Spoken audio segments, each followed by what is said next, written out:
Serious, what mysteries from the early days of the internet are still unsolved to this day? What about the guy that tried to test his new gas mask and made chlorine gas, and it was absorbed into his skin, and he stopped posting updates? Yeah, that I've seen the screen caps of that. It was on the 4chan board. His last post had a picture of his skin already badly affected by the gas, and then he never posted again. Reasonable explanation is that it was fake and the arm thing was makeup, since the amount of gas needed to peel his skin would have the whole building evacuated, and no one found news on this. Death of Philip Taylor Kramer, the bass guitarist for Iron Butterfly, who became a computer engineer. He was said to have been working on data compression techniques and may have been assassinated, but his death was ruled a suicide.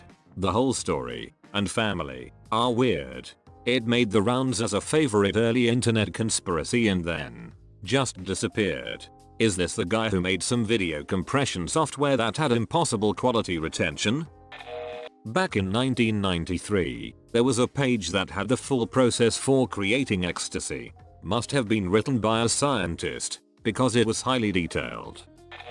The identity of the main creator of Bitcoin, many speculations, but still no solid proof of who they are exactly, just that their Bitcoin wallet remains untouched, and there's speculation for that too, like they're waiting to dump it when the time's right, or has simply lost the code to the wallet. Still interesting altogether.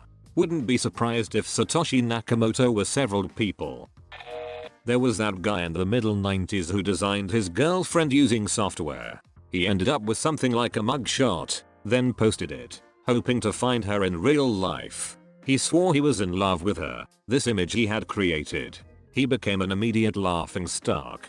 I can't locate any links, but I remember one person referring to the girl as chiclet teeth. Anyway, I wonder if the guy ever found her. Wouldn't say early internet, but interesting nonetheless. There was a multitude of killers who have posted on 4chan. One who asked the question, what does B keep in the freezer?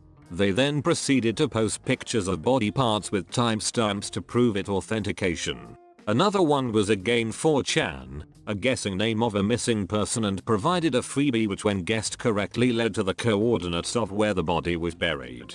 Are you atting me, or is that true? Yeah, the coordinates one was originally posted as a thread with a pic of the missing girl and the message, if this thread gets trips, I'll tell you where to find her, with trips is meaning a triplicate number in the post number. Egg 222 or 777 etc, which was not something you could see ahead of time.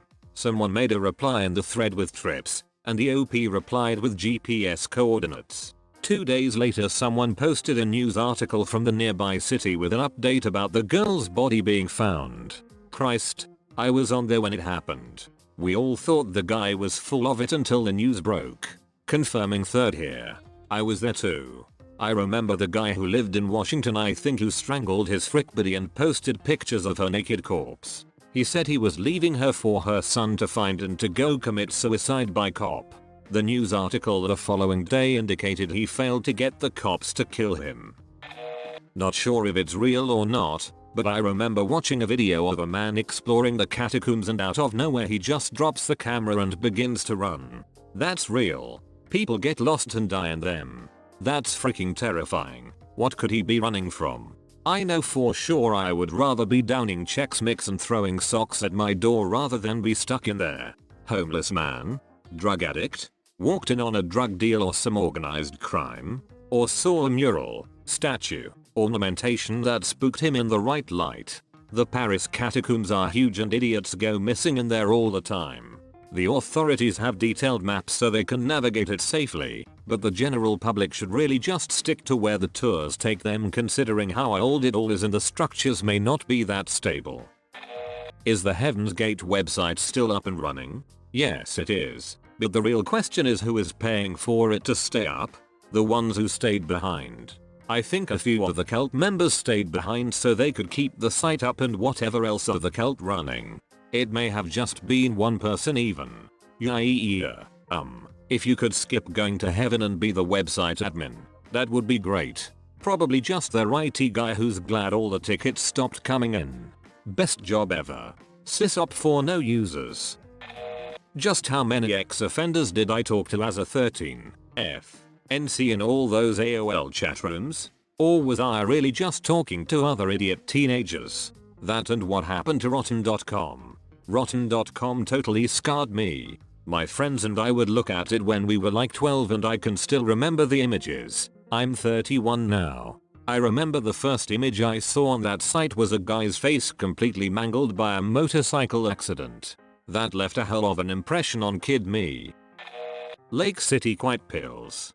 Old Reddit user who used to post here in the really old days, before subreddits even I think, died. Their friend took over their Reddit account for a bit and let Reddit know. Eventually people noticed the user was linked to some site. I think it was Peen or something, which in turn contained message logs. These message logs were all pretty cryptic. The logs eventually mentioned holding a service for the dude who died, but gave weird requirements like not giving your real name to hotel staff, not being told, only American currency and to remain low profile. Stuff like that. People are a bit suspect of this, and during the same night this party is meant to be happening some mobster is killed close to the venue of it by hitmen. Website after a while was taken down and all that remains are screenshots of the original logs. Barely Sociable has a vid about the topic on YouTube which will do it far more justice than I have here, but it is certainly the oldest thing I know of. The subreddit was locked for nearly a year until recently. Even the accounts posting to it, all cryptic. Every post from every account is some riddled message or a message related to a previous riddled message. Whoever they are nothing but careful. If anyone is interested, a podcast called Red Web did an episode on this about a month ago. It was real interesting hearing all the pieces come together and I highly recommend it. I remember that extremely creepy video of a young guy with longish hair and a very odd way of speaking. I think it was a combination of accent and speech impediment, talking about grave robbing and how to prep the remains for sale. I remember specifically him going into great detail into how to properly clean out the skulls so they wouldn't rattle when you shook them. Nobody ever came up with an identity, location, or even a solid answer for who was buying the human remains or why. Anyway, I haven't been able to stop thinking about it for a long time, because last year a man where I live was arrested for doing the exact same thing. He was digging up graves, taking the remains, and methodically cleaning them for sale. Sale to who? For what reason? It literally drives me insane. Safe to view alone after 3 AM. Not a chance in hell. Pink Floyd's Division Bell and Publius Enigma. Explain this one. Well, Pink Floyd released an album called The Division Bell, and then a character called Publius Enigma started to leave clues for fans on message boards, including writing that was found in the cover art, flashing the name in the stadium lights, and multiple ciphers, codes and so on. Eventually, a legal threat that would have stripped away user anonymity on the message board servers ended with Publius Enigma disappearing before the competition or contest could be completed. No one was able to discern what was happening, and, more importantly, Pink Floyd was coy enough about it that no one knew if it was just some genius proto-viral marketing scheme. 1-800-GOLF tip 1990 to 2000 a man would count up to 10 and would utter pause somewhere between 5-10 and then a jump scare of a screaming, or a strange siren noise. Don't call it now, it leads to an erotic hotline. Yeah, that one was a bit weird. I can only think of Numa guy and wonder what the legend is doing now. I met that guy several years ago. He is a musician and was doing a session at my uncle's recording studio, where I would often help with the setup. Good dude, a little quiet. I asked him about the video and he said I was really bored one night and made the video. Next thing I knew a billion people had seen it. I think he's a lawyer. Tourette's guy. It's been proven that it was a fake, but as far as I know nothing is known about the actors or the filming of it. It's all very vague. Still makes me laugh though. Someone found the house they film in, somewhere in Ohio. I do wonder if the other people in the videos are actors too.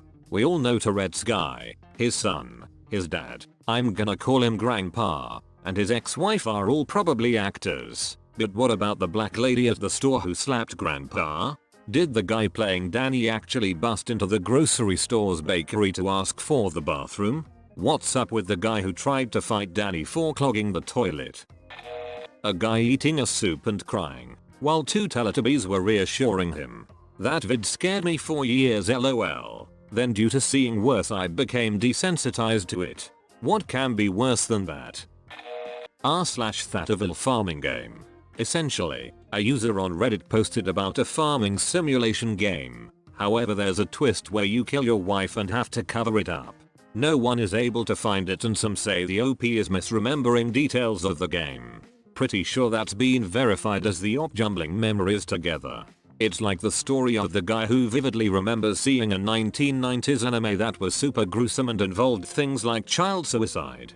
Turns out they were confusing a creepy internet story with an anime that had scared them as a child to create a new memory about something that never even existed.